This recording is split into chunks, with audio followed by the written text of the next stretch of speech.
s'appelle Lou a oublié sa tête. L'auteur, c'est Denis Baronnet et l'illustrateur, c'est Gaëtan Dorémus. C'est l'histoire d'une petite fille qui arrive à l'école sans sa tête.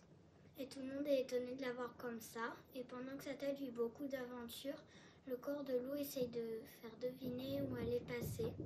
Je vais vous raconter le début de l'histoire quand Lou elle arrive à l'école sans sa tête.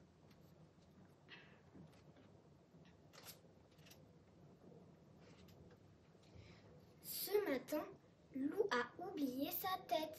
Mais la question c'est où? Tout le monde le lui demande d'ailleurs. Où as-tu oublié ta tête, Lou? Lou ne répond pas. Comment voulez-vous qu'elle réponde sans sa tête? C'est l'ébullition dans la cour de l'école. Tous les élèves se sont agglutinés autour de l'enfant.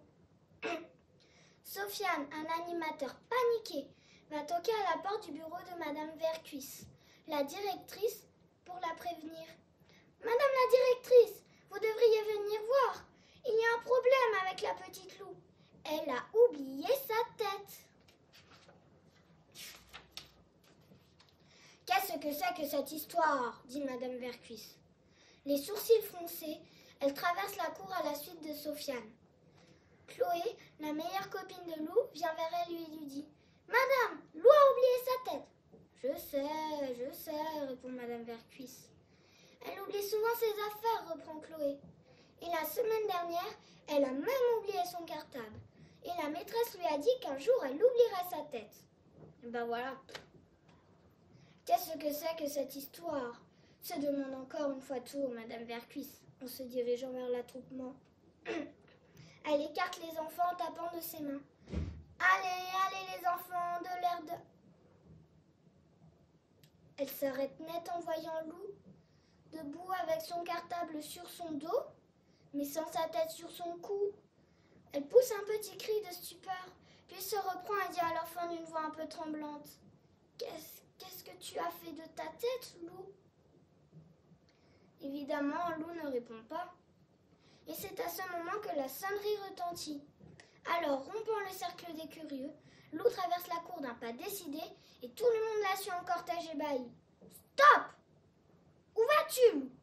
Où ?» demande la directrice. Lou ne répond toujours pas. Alors la directrice la rattrape par le bras, mais la petite fille se dégage et se met à battre l'air avec ses pieds et ses poings. La directrice reçoit le pied de Lou dans le tibia. Elle pousse un juron et saute sur place en faisant des grimaces. Les enfants essaient de parer, mais ils n'y arrivent pas très bien. Lou se remet en route. Elle entre dans le bâtiment, monte les escaliers jusqu'au premier étage, puis arrive dans sa classe et s'installe à sa place. Tout le monde se presse à la porte pour essayer de regarder ce qu'elle fait, mais elle ne fait rien de particulier. Elle pose son cartable à côté d'elle et elle attend.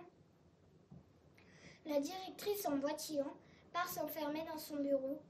Elle appelle les parents et sans s'y répondre.